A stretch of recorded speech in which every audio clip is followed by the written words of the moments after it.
আপনারা সবাই কেমন আছেন? আলহামদুলিল্লাহ, আমিও ভালো আছি। আলহামদুলিল্লাহ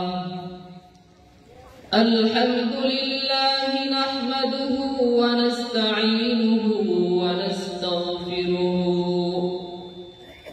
ওয়া নাউযু বিল্লাহি মিন শুরুরি আনফুসিনা ওয়া মিন সাইয়্যাতি আ'মালিনা মান ইয়াহদিহিল্লাহু ফালা মুদিল্লা লাহু ওয়া মান ইউদ্লিলহু ফালা হাদিয়া লাহু ওয়া নাশহাদু আন লা ইলাহা ইল্লাল্লাহু ওয়াহদাহু লা শারীকা লাহু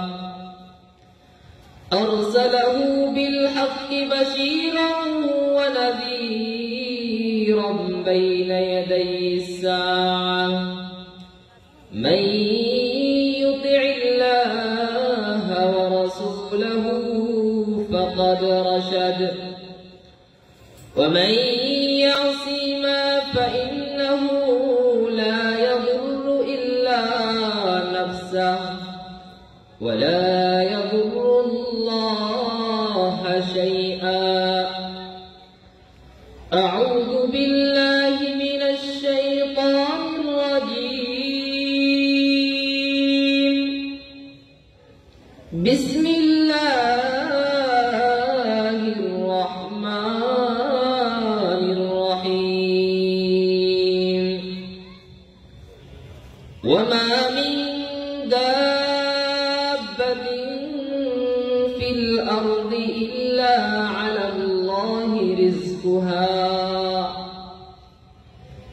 ويعلم مستقرها ومستودعها كل في كتاب مبين. وقال رسول الله صلى الله عليه وسلم من ترك بسنتي فليس مني. وقال تعالى في آية أخرى ولقد ذرأنا لجهنم كثيرا من الجن والإنس لهم قلوب لا يفقهون بها ولهم أعين لا يبصرون بها ولهم آذان لا يسمعون بها أولئك كالأنعام بل هم أضل أولئك هم الغافلون. وقال رسول الله صلى الله عليه وسلم أصحابي كالنجوم فبأيهم اقتديتم اهتديتم. وقال رسول الله صلى الله عليه وسلم لا يؤمن أحدكم حتى أكون هواه لمن تبع جئت. وقال رسول الله صلى الله عليه وسلم من ترك بسنتي عند فساد أمتي فله أجر 100 شهيد. وقال تعالى يا أيها الذين آمنوا قوا أنفسكم وأهليكم نارا.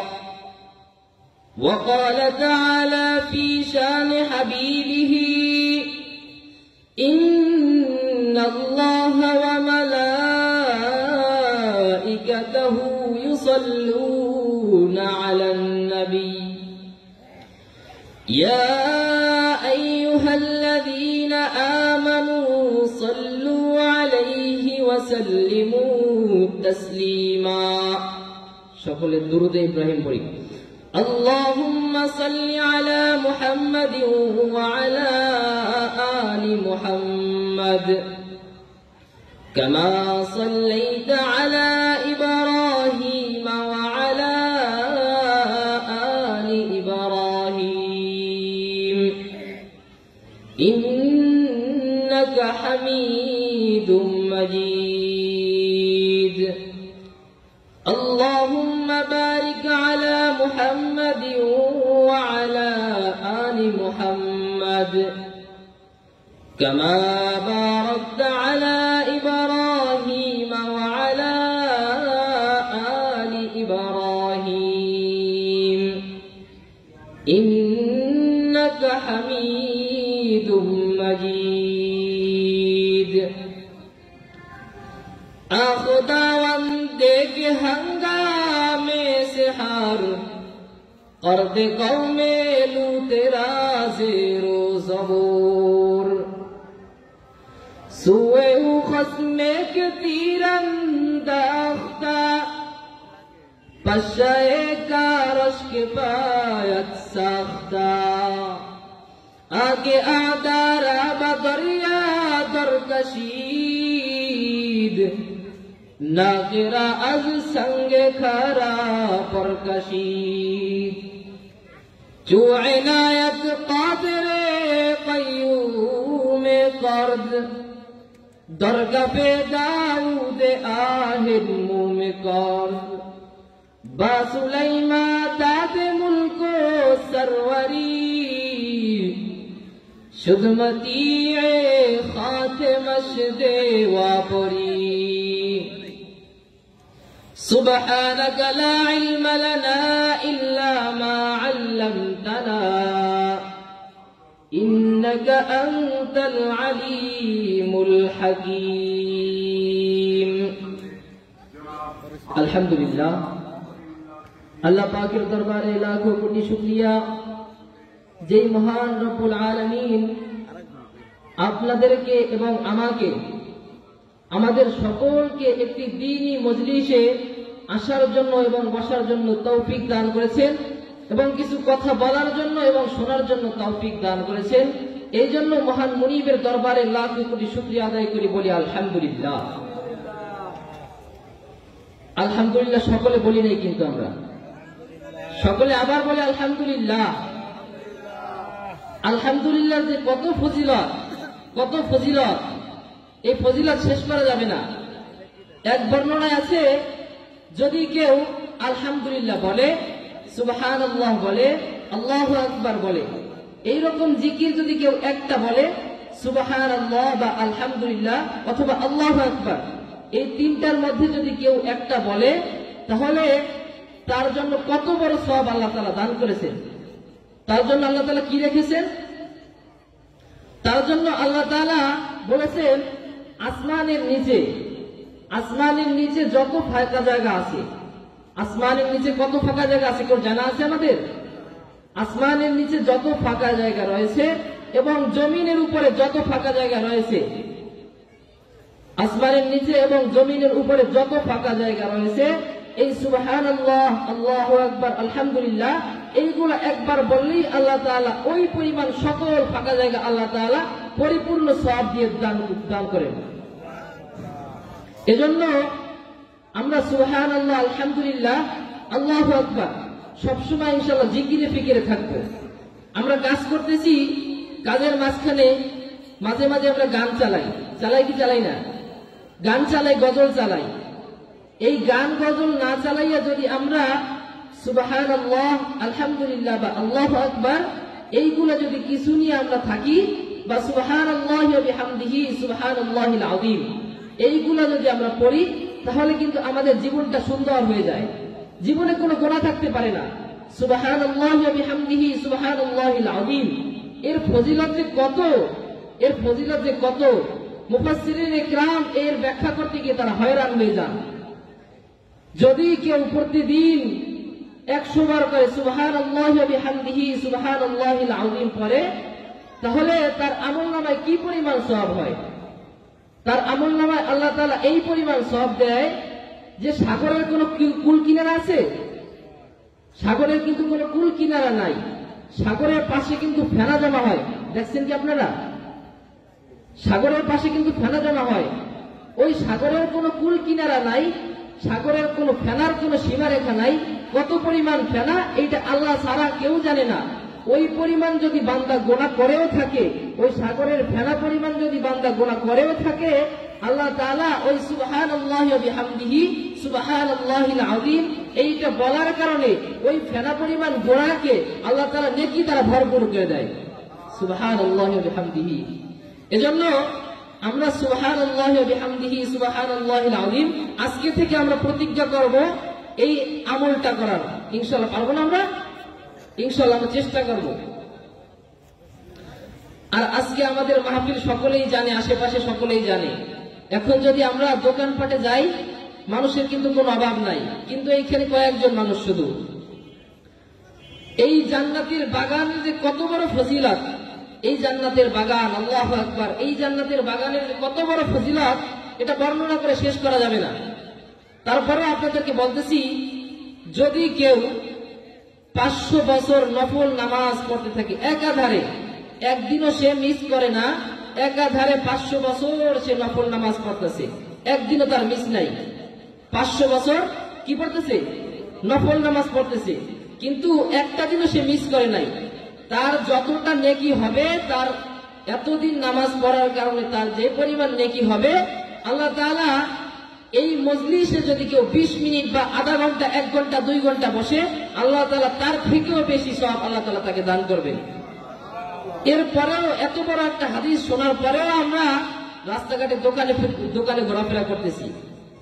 রাসূল সাল্লাল্লাহু আলাইহি ওয়াসাল্লামের হাদিসের মধ্যেই তো বলেছেন, সবথেকে ভালো জায়গা হলো মসজিদ, তারপরে ভালো জায়গা কি? মাদ্রাসা, এরপরে ভালো জায়গা কি? মসজিদ, মাদ্রাসা, এরপরে হলো দ্বীনি মজলিস। এই দ্বীনি মজলিসে তারপরেও মানুষ না আইসা ওই দোকানে ফিকানে ঘোরাফেরা করতেছে। এজন্য বলবো, যারা এদিকে সেদিকে ঘোরাফেরা করতেছেন তারা সকলেই প্যান্ডেলে চলে এসে বসে পড়ুন। আমার যেই বিষয়ে আলোচনা, আমি কোরআনুল কারীমের অসংখ্য আয়াত, অসংখ্য অগণিত আয়াত রয়েছে। কত আয়াত? আপনারা যারা একটু বয়স্ক, এরা মনে করেন কোরআনুল কারীমে 6666 আয়াত আছে। এটা সবাই জানি না আমরা? সবাই এটাই জানি নাকি? কিন্তু বর্তমান আলেম সমাজের কাছে জিজ্ঞাসা করবেন কোরআন শরীফে কতটা আয়াত আছে, তারা বলবে কোরআনুল কারীমে 6236 আয়াত রয়েছে। বর্তমান আলেম সমাজ কি বলবে? কত আয়াত রয়েছে? 6236 আয়াত রয়েছে। কিন্তু মুফাসসিরিনে কিরাম এই আলেমদেরকেও বাদ দিয়া এবং আম পাবলিক মানুষদেরকে বাদ দিয়া তারা ব্যাখ্যা করেন। তারা বলেন কোরআনুল কারীমে 6666 আয়াত নাই, কোরআনুল কারীমে 6236 আয়াত নাই। কোরআনুল কারীমে কত আয়াত রয়েছে? কোরআনুল কারীমে প্রায় 6500 আয়াত রয়েছে। কত হাজার? 6500 আয়াত কোরআনুল কারীমে রয়েছে। এই 6500 আয়াত কেন রয়েছে? উলামায়ে কিরাম দেখলো, কারো কোন উলামায়ে কিরামের মতে আয়াত এইখানে শেষ হয় নাই, অন্য জায়গায় শেষ হয়েছে, এবং কোন উলামায়ে কিরামের মতে আয়াত এইখানে শেষ হয় নাই, অন্য জায়গায় শেষ হয়েছে। এই কারণে কোরআনুল কারীমে 6666 আয়াত নাই, 6236 আয়াত নাই। কোরআনুল কারীমে প্রায় বলা হয়েছে মোটামুটি 6500 আয়াত রয়েছে। আল্লাহ তাআলা এই 6500 আয়াতের মধ্যে 500 আয়াত বিধিবিধান সম্পর্কে বলেছেন। কত আয়াত? 500 আয়াত কি সম্পর্কে? 500 আয়াত বিধিবিধান সম্পর্কে আল্লাহ তাআলা আমাদেরকে বলেছেন। এই 500 আয়াতের মধ্যে বিধিবিধান ব্যতীত অন্য কোনো কিছুই নাই। আর বাকি থাকে কত আয়াত? বাকি থাকে কত আয়াত? 6000 আয়াত বাকি থাকে। এই 6000 আয়াতে আল্লাহ কি বললেন জানার দরকার আছে আমাদের। এই 6000 আয়াতে আল্লাহ বললেন, 2000 আয়াতে বললেন এক কথা, 2000 আয়াতে বললেন আর এক কথা, এবং আর 2000 আয়াতে বললেন আর এক কথা। 2000 আয়াতে বলেন আল্লাহ তাযকির বিআইয়ামিল্লাহ। 2000 আয়াতে আছে কি তাযকির বিআইয়ামিল্লাহ, আর 2000 আয়াতে তাযকির বিআলাইল্লাহ, আর 2000 আয়াতে রয়েছে কি তাযকির বিমা বাদাল মাউত। এই 6000 আয়াত মোট। 2000 আয়াতে আল্লাহ তাআলা পূর্ববর্তী নবীদের বিশ্লেষণ দিয়েছেন, পূর্ববর্তী নবীরা কিভাবে চলেছে কি করেছে তাদের বিশ্লেষণ দিয়েছে। আর 2000 আয়াতে আল্লাহ কি বললেন, আর 2000 আয়াতে বললেন তোমাদের জীবন যাপন কিভাবে চালাবা, তোমাদের রিজিক কিভাবে বৃদ্ধি করবা, সব কিছু তোমরা কিভাবে পরিচালনা করবা তোমাদের জীবন। এই 2000 আয়াতে আল্লাহ জীবন সম্পর্কে বলেছেন। 2000 আয়াতে প্রথম 2000 আয়াতে কি বলছেন আল্লাহ? নবীদের সম্পর্কে, নবীরা পূর্বেকার নবীরা কি করে গেছে তাদের ঘটনাবলী থেকে আমাদের শিক্ষণীয় আল্লাহ তাআলা বিষয়গুলো শিখিয়েছেন। হযরত ইউসুফ আলাইহিস সালাম কি করেছেন, হযরত ইউনূস আলাইহিস সালাম কি করেছেন, হযরত আদম আলাইহিস সালাম কি করেছেন, হযরত মূসা আলাইহিস সালাম কি করেছেন, এদের সব বিশ্লেষণ 2000 আয়াতে আল্লাহ দিয়েছেন। আর 2000 আয়াতে আল্লাহ কি দিলেন, মানুষ কিভাবে তার জীবন সুন্দর করে চালাবে, এই 2000 আয়াতে শুধু এইগুলাই দিয়েছেন। আর 2000 আয়াতে কি দিয়েছেন, পরকালে আমাদের তাযকির বিমা বাদাল মাউত, মৃত্যুর পরে আমাদের কি হবে। এই সকল আয়াতের মধ্য থেকে প্রায় 6500 আয়াতের মধ্য থেকে আমি কোরআনুল কারীমের মাত্র 2টি আয়াত আপনাদের সামনে পাঠ করেছি। এই আয়াতে আল্লাহ বলেন, আল্লাহ কি বলেন এই আয়াতে, ওয়ামা মিন দাব্বাতিন ফিল আরদি ইল্লা আলাল্লাহি রিজকুহা ওয়া ইয়ালামু মুস্তাকাররাহা ওয়া মুস্তাওদাআহা কুল্লুন ফি কিতাবিন মুবিন।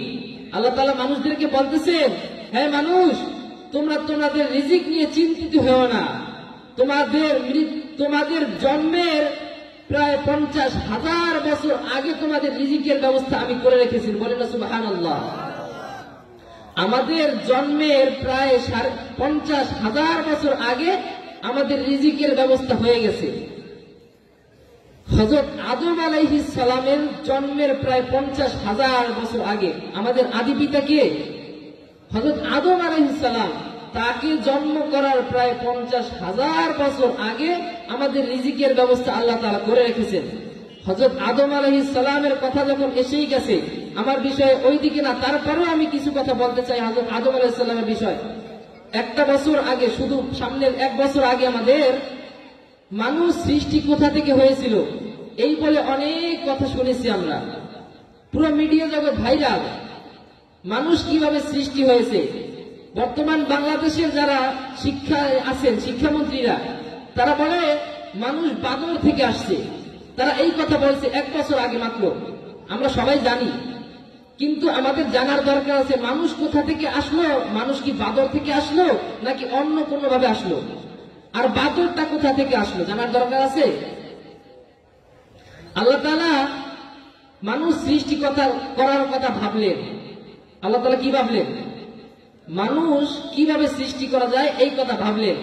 আল্লাহ তাআলা ফেরেশতাদেরকে বলতেছে, ও ফেরেশতারা, আমি একটা জাতি তৈরি করতে চাই, তোমরা কি বলো। ফেরেশতারা বলে, আল্লাহ, তুমি তো পূর্বে জিন জাতি তৈরি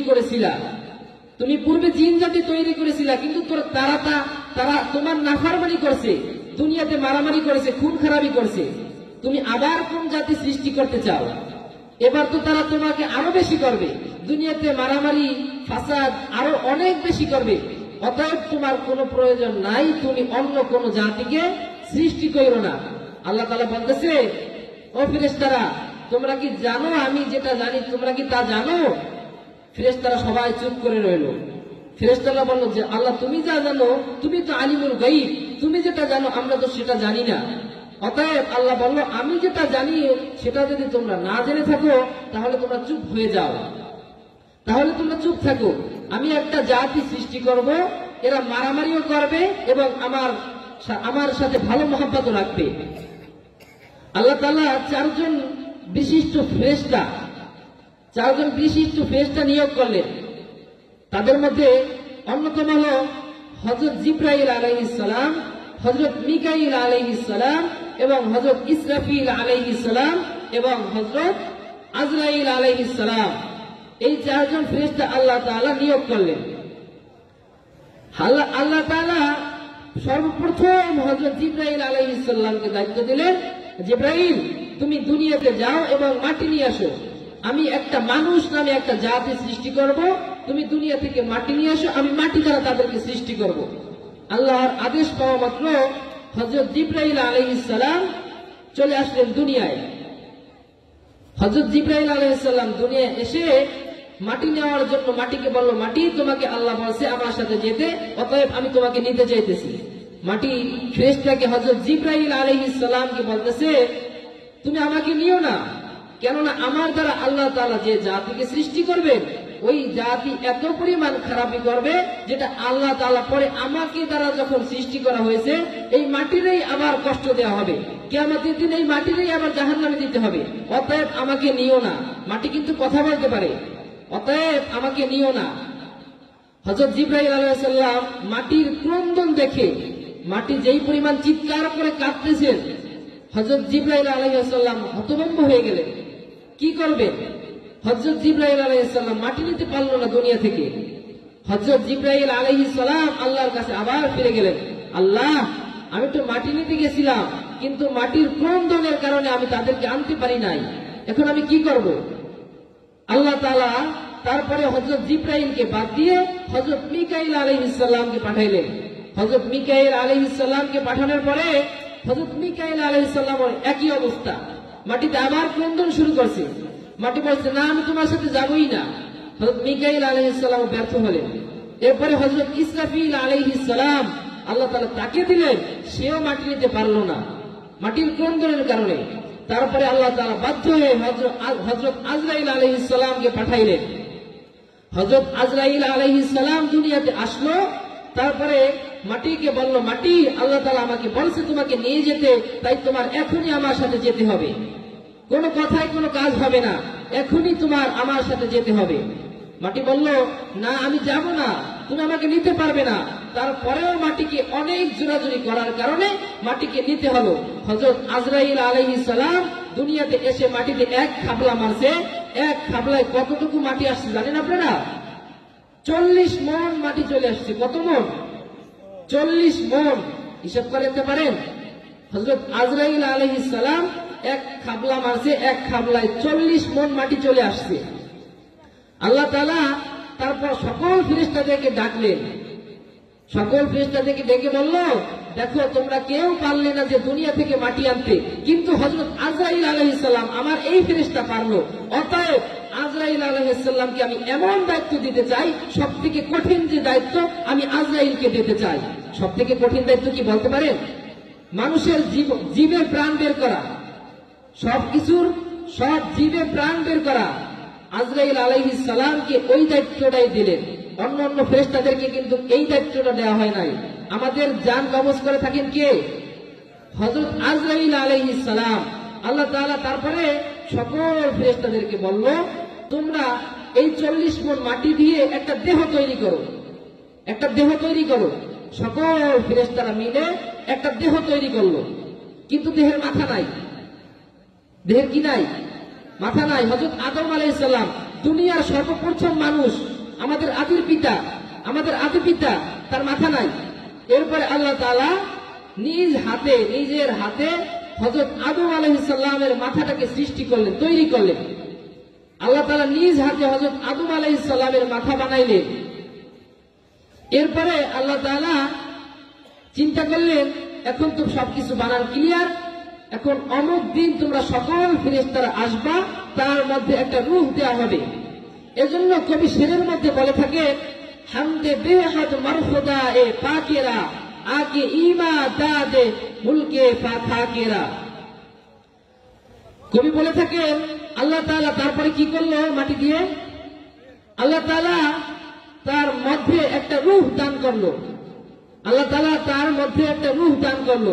সাথে সাথে হযরত আদম আলাইহিস সালাম মানুষ হয়ে গেলেন এবং একটা হাসি দিলেন। হাসি দিয়ে সাথে সাথে বললেন আলহামদুলিল্লাহ। হযরত আদম আলাইহিস সালামের সৃষ্টির রহস্য আমরা বুঝতে পারছি।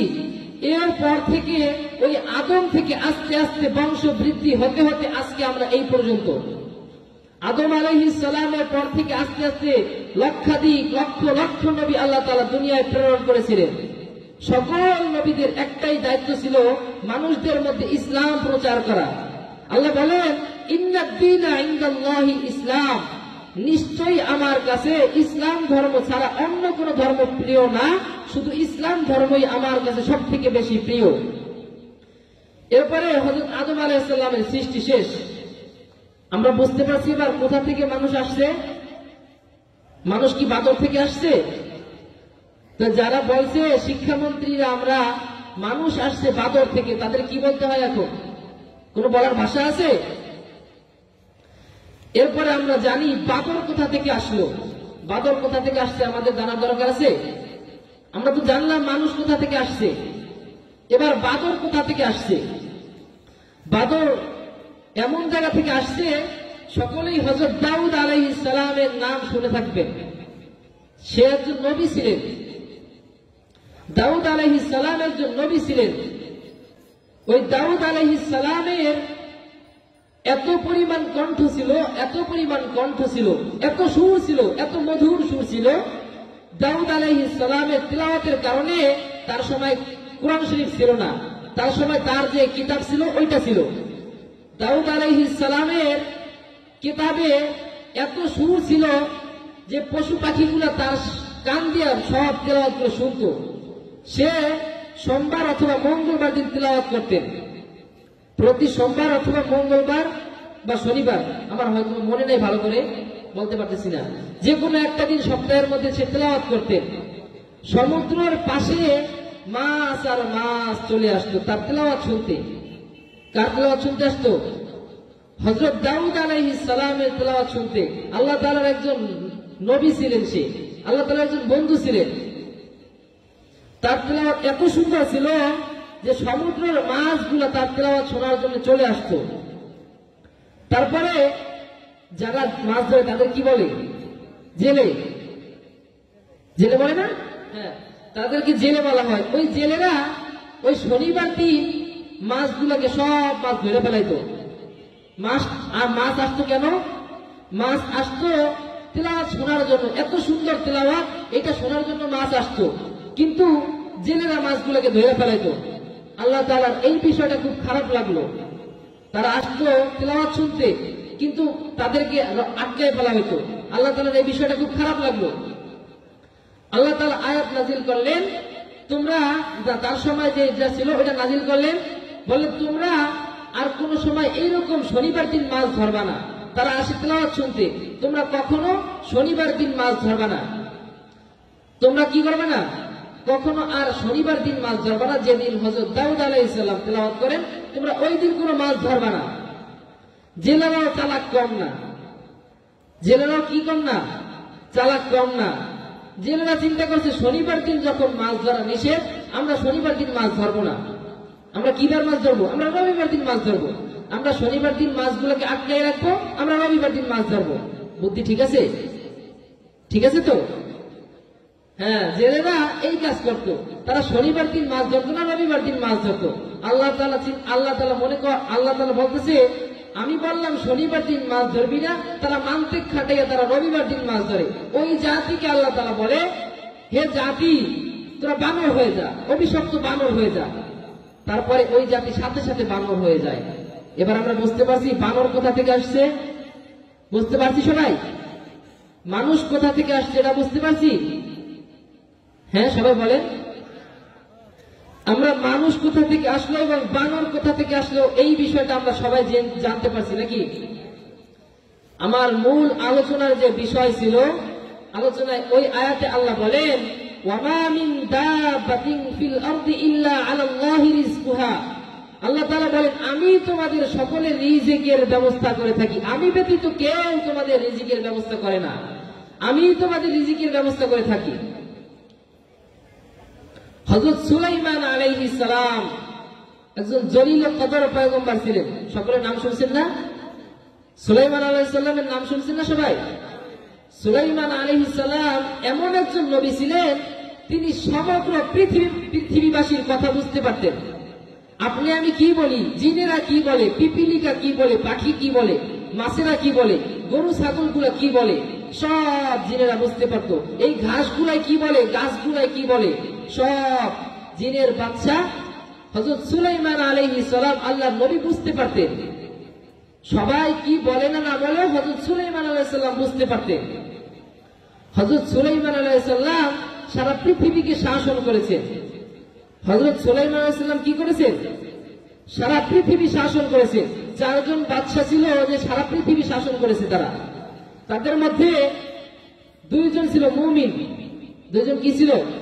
2 জন ছিল মুমিন আর 2 জন ছিল কাফির। মুমিনদের মধ্যে ছিল যুলকারনাইন। কে? যুলকারনাইন। এবং অন্যজন ছিল হযরত সুলাইমান আলাইহিস সালাম। আর কাফিরদের মধ্যে ছিল বখতে নাসর। নাম শুনছেন? বখতে নাসর আর নমরুদ। নমরুদের নাম হয়তো শুনে থাকবেন। যে নমরুদ আল্লাহর দিকে তীর মারছে। একটু আগে আমি একটা শের পড়ছিলাম, ওই ছেলের অর্থ যে আল্লাহর দিকে তীর মারছে। যে নমরুদ আল্লাহর দিকে তীর মারছে, ওই নমরুদের কথা বলার এখন আর সময় নাই। অন্যদিন ইনশাআল্লাহ আবার দেখা হলে বলবো। তারপরে আল্লাহর দিকে এরকম নমরুদ বাদে আল্লাহর সাথে অনেকেই, ফিরাউন আপনার নাম শুনবেন, অনেকেই অনেক কিছু করছে। আমার ওই বিষয়ে আলোচনা না। আমার আলোচনা যেটা করার দরকার ছিল আমি সেই দিকে যাইতেই পারলাম না। আমি যে বলবো আমার আলোচনার দিকে আমি এখনো যাইতেই পারলাম না, যেহেতু সময় সংক্ষেপ। আমার উস্তাদ মাথার তাজ, যার কাছে আমি পড়ালেখা করি, সবসময় সে আমাকে অনেক আদর যত্ন করেন, একেবারে ছেলের থেকেও বেশি ভালোবাসে, যার কথা বললে কোনদিন শেষ হবে না। আল্লাহর পরেই আমি তার স্থান দেখি। মা বাবা তো দূরের থাক, আমার উস্তাদের কথা বললে শেষ হবে না। এত এত সুন্দর কিতাব বুঝায় আমাকে যে বুঝতে পারবো না। আনলে অনেক বড় বড় মাদ্রাসা আছে, ওইখানে কিন্তু গেলে যাইতে পারতাম, কিন্তু না। তার কাছে প্রথম একদিন মাত্র কিতাবের ক্লাস করছি, দেখি হুজুরের মধ্যে যে এলেম, ওই থেকে যদি আমার 100 ভাগে যদি 1 ভাগ আমার মধ্যে আসে আমি ধন্য। এই কারণে আমি আর অন্য কোথাও ভর্তি হই নাই। আমি এইখানে ছোট মাদ্রাসা ঠিক আছে, কিন্তু আমি তার কাছ থেকে এলেম শিক্ষা করতেছি। আপনারা দোয়া করবেন হুজুর যাতে আমাকে আরো ভালো এলেমের দর্শ দিতে পারেন। আপনারা দোয়া করবেন আমার জন্য, আমিও আপনাদের জন্য দোয়া করি। ওয়া আখিরু দাওয়ানা আনিল হামদুলিল্লাহি রাব্বিল আলামিন। আসসালামু আলাইকুম।